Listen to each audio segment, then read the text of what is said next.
또 도시인들 중에 일부는 이런 생각도 할 것 같아요. 말씀하신 대로 대한민국의 그 영토랄까 이런 것들이 사실 미국의 한두 개 주 정도에 불과한 수준이나 이런 것들까지 감안해서 농촌이 필요한가? 라고 하는 그런 좀 극단적인 생각도 할 수는 있을 것 같아요. 자, 그럼에도 불구하고 농촌이 필요하고 우리가 노동 생태계를 같이 가져가야 된다는 이유, 어떤 것들을 박사님은 꼽으실 수 있겠습니까? 그들에게 예전에는 농촌에 있던 사람들이 도시로 갔잖아요. 그거는 분명해요. 왜요? 농촌에서는 일자리도 없고 생계를 유지하기 막막하니까 도시로 가서 일자리도 있고 무언가 생계를 유지하여 많은 기회들이 있었던 거죠. 그래서 간 거예요. 그래서 살기 좋다라고 하는 표현을 하는 거죠. 그래서 살기 좋아서 갔어요. 근데 지금 거꾸로 도시에 있는 청년들이 내려오고 있는데 과연 도시보다 농촌이 살기 좋아졌느냐? 아니거든요. 아니거든요. 그럼 뭐예요 결론? 이쪽이 더 힘들어져요. 도시가요. 그렇죠. 도시가 힘들어져서 그렇죠. 완주에서의 실험은 되게 그래도 이제 많이 자리를 잡았다고 볼 수 있을 것 같은데요. 네. 잠깐 소개를 그 부분에 해주신다면 어떨까요? 일단 마을 일들을 되게 많이 했어요. 초창기에요. 그러니까 뭐 거의 한 10년 동안 100여 개 마을 정도 컨설팅을 한 것 같아요. 그래서 뭐 저희 컨설팅을 같이 한 마을들이 되게 유명한 마을들도 많이 생기고 이래서 어느 정도 성과를 냈는데 문제는 마을의 어르신들은 점점 늘어나고 마을에서 할 만한 일들이 점점 줄어드는 거예요. 예를 들면 이제 아이들이 없으니까 공부방 같은 건 마을에 만들 수가 없는 거예요. 아예. 그러면 그건 학교가 있는 면 정도 나와야 되는 거죠. 그러니까 농촌 지역에 필요한 다른 일들에 대해서는 마을에서는 건드릴 수가 없는 겁니다. 예. 그래서 이제 그때 이제 들어왔던 개념이 커뮤니티 비즈니스라고 하는 개념이었고 조금 더 넓은 범위에서 주민들이 지역사회 문제들을 해결하기 위해서 사업 방식으로 접근하는 건데요. 그래서 이제 마을 사업의 이제 한계 때문에 이제 그 개념을 이제 공부하고 이제 그걸 적용시키려고 이제 노력을 계속 했었어요. 이제 그게 하나였고 또 하나는 이제 로컬 푸드인데요. 네. 이게 이제 일본에 가서 이제 로컬 푸드를 알게 됐어요. 물론 호주 퍼머컬처 배울 때도 로컬 푸드 얘기 들었는데 일본 가서 저게 굉장히 어쩌면 농촌을 바꿀 수 있는 뭐 영향력이 큰 아이템이겠다 이렇게 생각을 일본에 가서 하게 됐는데 그래서 로컬 푸드를 농촌 지역에 가서 계속 얘기를 하면 또는 농촌에서 또 다른 일들을 하는 활동가들 같은 경우가 특히 이제 생협에 계신 분들이 아니 우리나라 한반도 전체가 로컬이야 이런 얘기를 하시는 거예요. 그 지역에서 난 걸 그 지역에서 소비하는 생산 소비가 네. 같은 지역에서 되는 걸 로컬 푸드라고 하시죠. 그런데 이제 문제는 그 지역의 범위가 지역이 어느 정도냐. 네, 이거죠. 그러니까 미국 같은 데가 뭐 거의 100km까지 보거든요, 반경을. 그러면 뭐 우리나라 뭐 거의 반 이상 들어가거든요. 이러니까 이제 생협은 우리 로컬 푸드 운동할 필요 없다. 전국이다.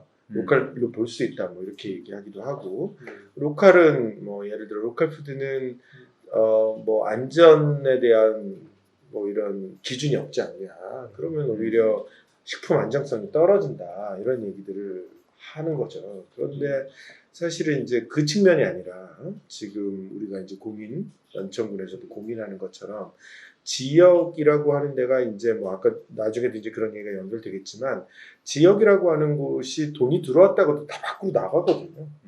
네, 그런 부분을 막을 수 있는 좋은 수단이 로컬 푸드이기 때문에 사실은 농촌 지역도 이제 필요하다라고 판단했고 그 얘기를 계속 다른 농촌 지역에 접목시키려고 노력을 했던 거죠. 근데 이제 뭐 그런 얘기를 막 하면 뭐 심지어는 뭐 기술센터에 있는 공무원들이나 농협 직원들이 이러는 거예요.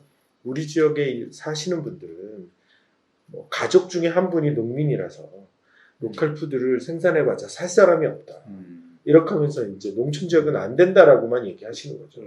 근데 따지면 그래서 막 조사를 해보면 그렇다고 자기 가족 중에 농부가 있다라고 해도 먹는 거 100% 다 그 사람이 생산하는 건 아닐 거예요. 맞습니다. 또는 어떤 조건 때문에 그러면 일주일에 한 번씩 가서 그걸 뭐 받아올 거냐? 그것도 아니거든요. 그래서 충분히 그것을 적용할 만한 가치가 있는데도 잘 적용하려는 마음을 안 가졌던 거죠.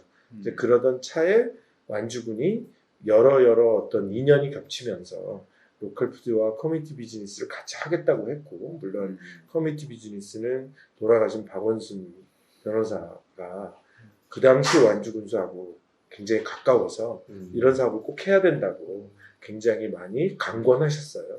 그러면서 이제 로컬 푸드와 커뮤니티 비즈니스를 지역 사회를 바꿀 수 있는 두 축으로 그 당시 이제 군수가 삼았던 거죠.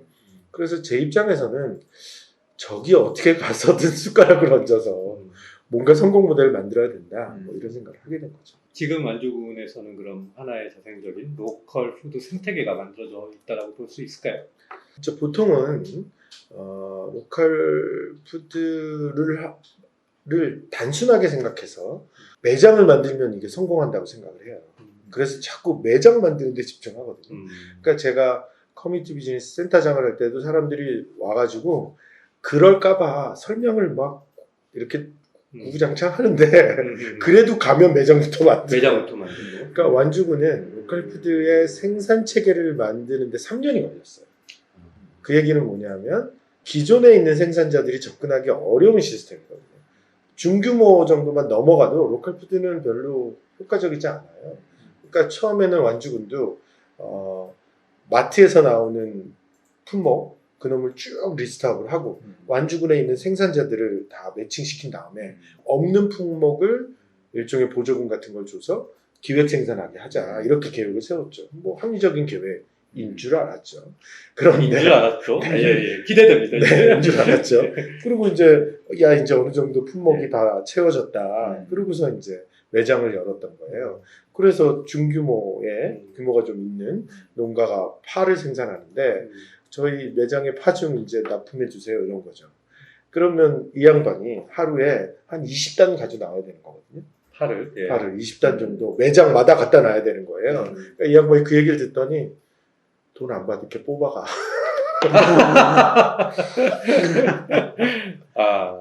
생산 능력이라는 게.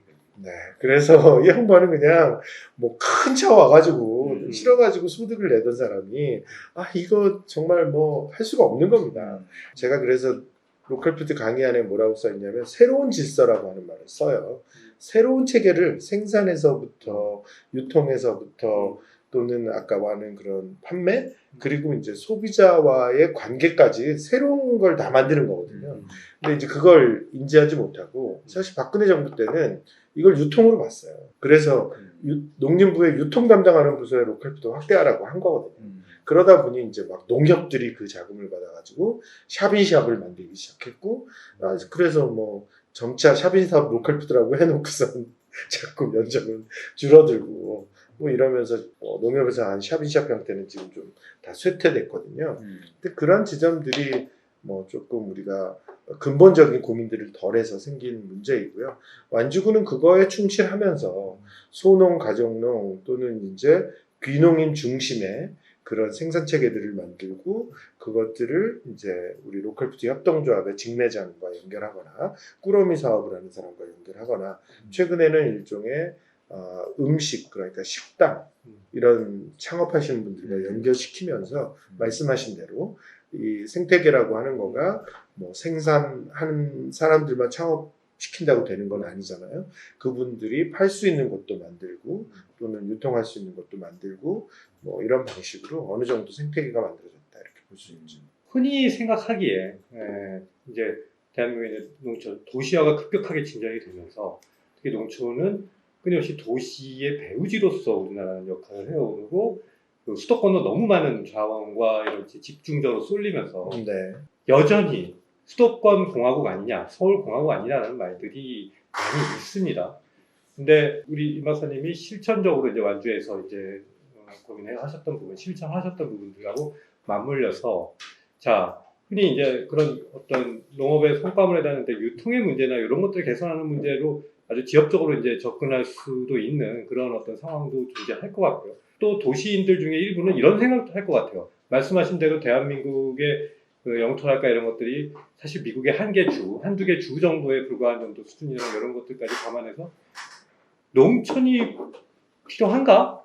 라고 하는 그런 좀 극단적인 생각도 할 수는 있을 것 같아요. 네. 자, 그럼에도 불구하고 농촌이 필요하고 우리가 도농 생태계를 같이 가져가야 된다는 이유 어떤 것들을 박사님은 꼽으실 수 있겠습니까? 그들에게 설득하겠다. 여러 가지 있을 텐데요. 일단은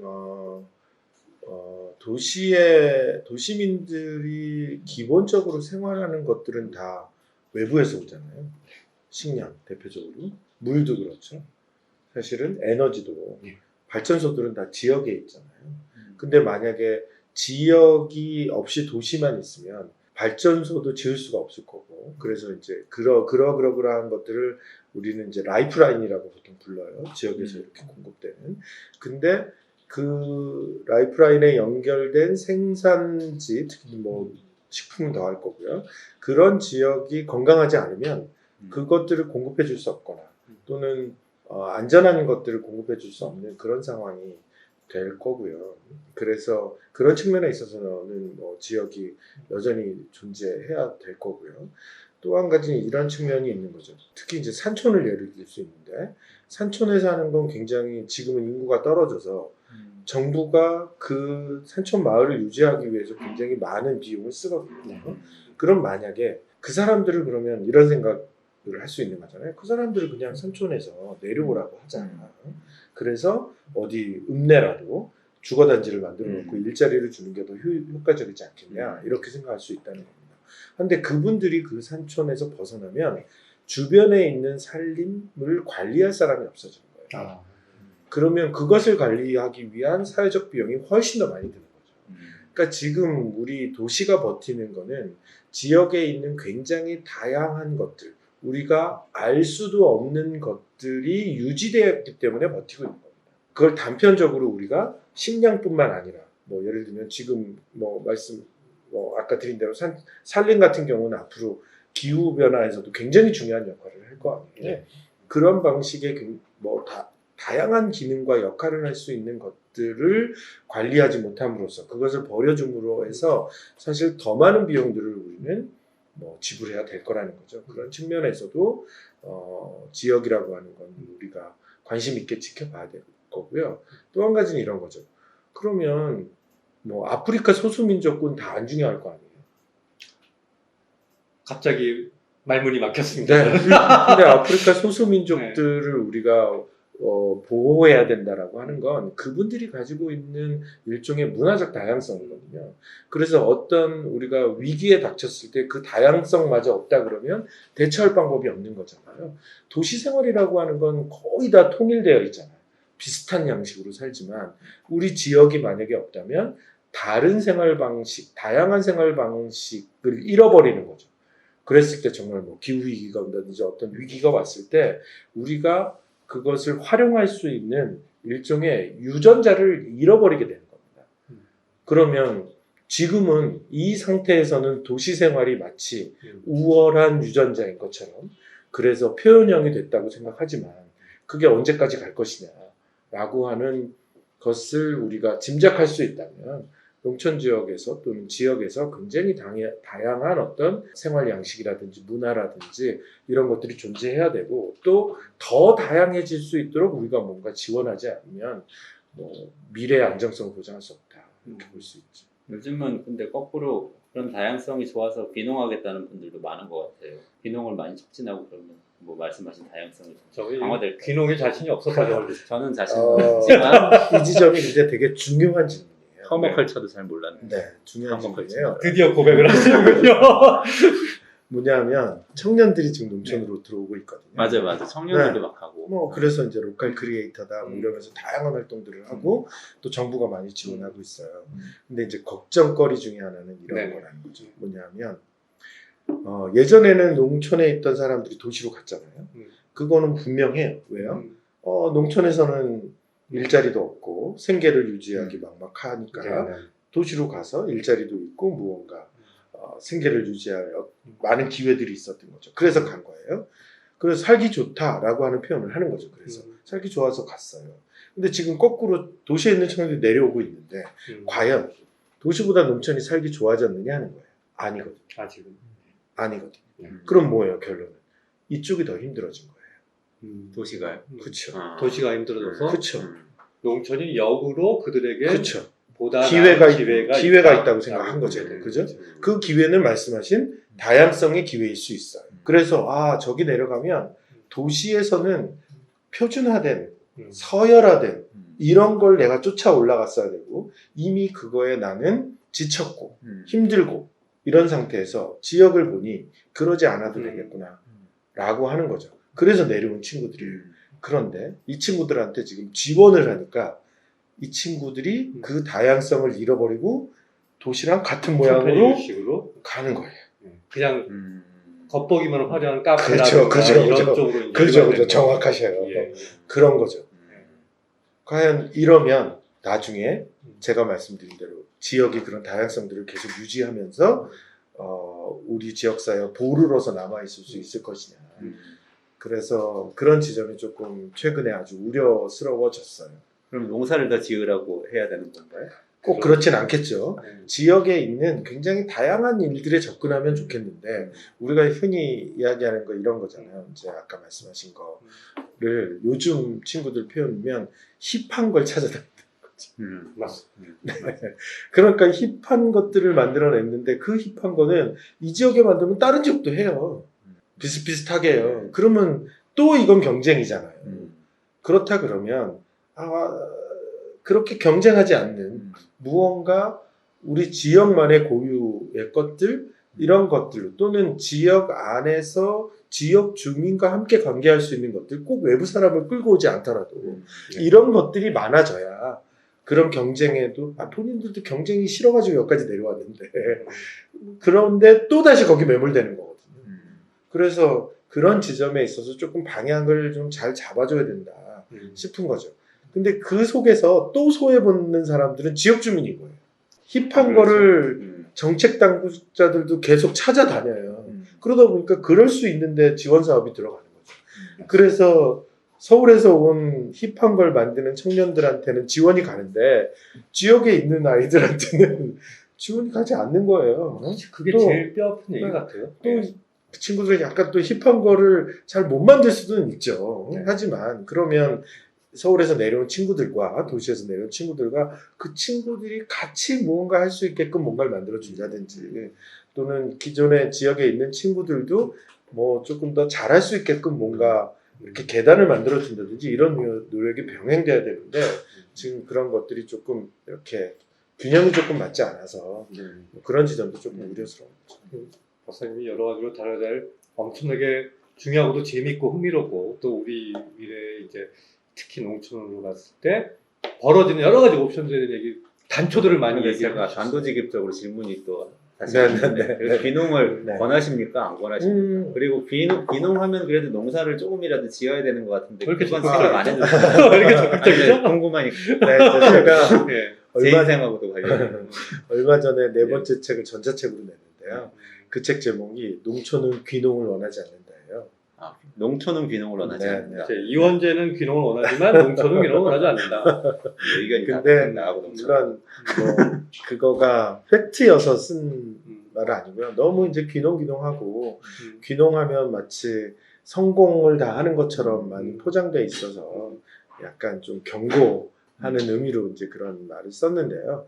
실제로 이렇습니다. 제가 농업 농촌 통계를 가지고 거꾸로 계산을 해봤어요. 농업 네. 농촌 통계는 원래 이렇잖아요. 소득을 뭐 5천만 원 내는 사람들은 몇 명이다 이렇게 이제 되어 있을 거 아니에요. 근데 물론 이제 그렇게 보면 1억 이상 매출을 올리는 농가가 우리나라 농가의 몇 프로일 것 같으세요? 1억 이상 매출을 올려도 농업 경영비가 빠져나가니까 한 반도 안 남아요. 그 5천만 원 순수익 얻는다고 반으로 놓고 농가중에서 네 그런 농가가 몇 프로나 될까요? 요새는 그래도 그냥 지원금을 감으로. 받아서 전한 절반 정도 되지 않을까요? 파프리카하고 그러면 많이 버는 거 아니에요? 절반? 네. 농가의 50%? 네. 50%는 수사님. 될것 같은데 네. 그래도 한 20-30%는 되지 않을까요? 2.6%. 제가 완전히 현실에 문외한인 거군요. 아니 다들 그렇게 생각하세요. 그래도 제가 2배 정도 문외한 아니에요. 다들 그렇게 생각하세요. 아주 제대로 된 농사를 안 짓는 독거노인들이 있어서 또 그 부분들이 인구를 많이 차지하고 있으니까 아마 그럴 수 있어요. 통계 자료를 조금 더 세밀하게 분석해서 뭐 예를 들면은 어르신들을 좀 빼고 하면 비율은 좀 올라가겠죠. 하지만 여러분들 생각하고 다르다는 겁니다. 그러니까요. 그 통계를 제가 거꾸로 이렇게 평균으로 환산을 해봤어요. 그건 무슨 얘기냐면 5천만 원 정도 소득을 올리려면 1억 정도 매출이 나온다 가정하고 밭농사로 할 때 밭의 면적이 어느 정도 돼야 될까 거꾸로 찾아본 거죠. 통계자료에서. 그랬더니 7에서 10헥타르예요. 7에서 10헥타르. 네. 그러면 그 놈을 농지가 싸다고 하는 전남 지역의 농지가를 대입하면 10억 정도가 나와요. 엄청 큰. 그것에 주당 농업 노동 시간을 거꾸로 또 찾았더니 주당 42시간이 나와요. 그러면 이제 결론은 이런 거예요. 뭐냐면 1억 매출 5천 수익을 얻으려면 귀농할 때 10억을 투자해 놓고 그리고 나서 주당 42시간 노동을 해야 아니 지금 여유 있게 살라고 귀농하는. 그러니까 귀농을 농사를 짓지 말라는 얘기가 아니라 귀농을 하더라도 농사는 적정 규모로 짓고 다른 일을 해야 된다 이 소리예요. 제 말씀. 소득원을 그쵸. 농업에 결론. 다 의존할 수 그러니까 없다. 그건 불가능해요. 농촌에 땅을 물려받지 않았으면 일단 지금 말씀드린 대로 아예 불가능해요. 어떻게 보면 농업을 살릴 수 없는 조건이에요. 농지제도 자체가. 그래서 사실 이 부분은 뭐 지금 농림부나 농업 전문가들이 심하게 고민해야 되는 지점에 있습니다. 네. 왜냐하면 정부가 농지를 사들여서 안정적으로 장기적으로 임대할 수 있는 제도를 만들지 않는 한 이 문제는 아주 계속적으로 아킬레스건처럼 농업 부분을 발목을 잡을 겁니다. 그래서 이 부분은 고민해야 될 지점이고요. 그거는 뭐 전문가들이나 이런 사람들이 해야 될 일이고 개인이 들어온다 그러면 농사로 결론 내는 건 무지 어렵다. 인 거죠. 한데 농촌은 농민만 필요한 게 아니거든요. 방과후학교 선생님도 필요하고요. 저 같은 활동가도 필요하고요. 이렇게 지역에 이런 걸 만들어가지고 홍보해 줄 수 있는 사람도 필요하고요. 지역의 커뮤니케이터도 필요하고. 네, 그런 일들을 했던 사람들이 와서 적절하게 농사도 지으면서 그런 일들을 같이 해주는 거가 오히려 농촌을 살릴 수 있다는 거죠. 그리고 농업에 목매이지 않는 사람들은 약간 농사가 안 되더라도 농업을 포기하지 않아요. 다른 수입원이 있으니까.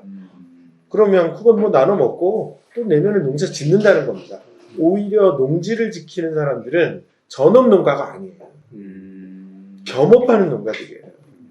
그렇기 때문에 저는 오히려 농촌에 들어온다 그러면 농사만 고민하고 들어오는 게 아니라 적절한 농사에 다른 일을 할 수 있게 고민해갖고 들어왔으면 좋겠다.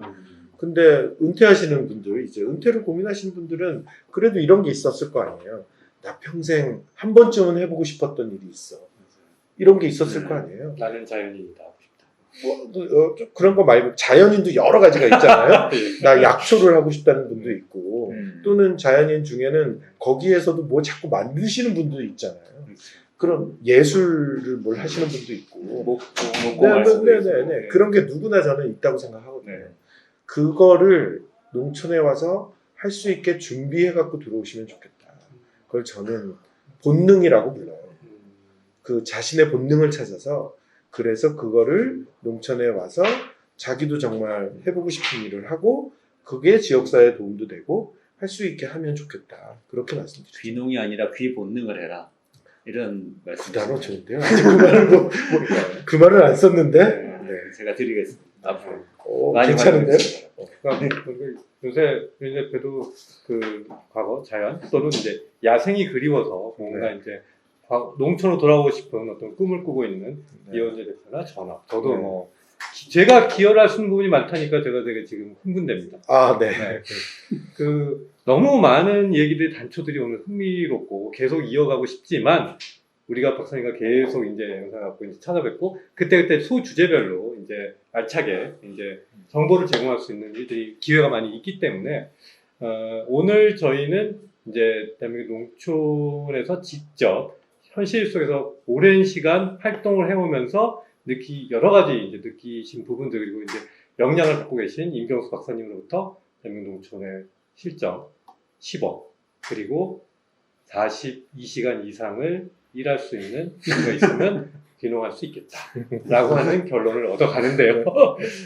지속적으로 좋은 정보를 가지고 한번 의미 있는 얘기들을 발굴해서 여러분들과 함께 만나보겠습니다. 그 농촌 기본소득 실험을 통해서도 지원단 활동을 통해서도 여러 가지 박사님이 기여하실 부분들이 많을 것 같아요.